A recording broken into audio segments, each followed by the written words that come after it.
হে মুসলমান ভাই আমার, আজকে অনলাইনে ঢুকলেই শুধু একটা খবরই ভেসে বেড়াইতেছে।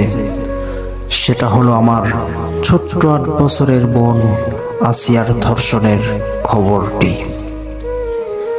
আল্লাহ না করুক সে যদি আজকে মৃত্যুবরণ করে, কিয়ামতের ময়দানে আল্লাহকে বলবে, আল্লাহ, যে দেশে আমি ধর্ষণের শিকার হয়েছিলাম সেটা ছিল পৃথিবীর দ্বিতীয় বৃহত্তম মুসলিম কান্ট্রি বাংলাদেশ।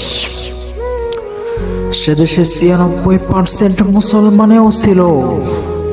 আল্লাহ, আমার সঠিক বিচার করার মতো কি একটা মুসলমানও সেদিন ছিল না? সেদিন আমি আপনি কি জবাব দেব?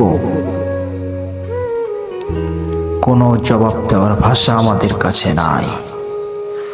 সুতরাং ধর্ষণের দ্বিতীয় কোনো শাস্তি আমরা দেখতে চাই না। ধর্ষণের শাস্তি একটাই, সেটা হলো মৃত্যুদণ্ড।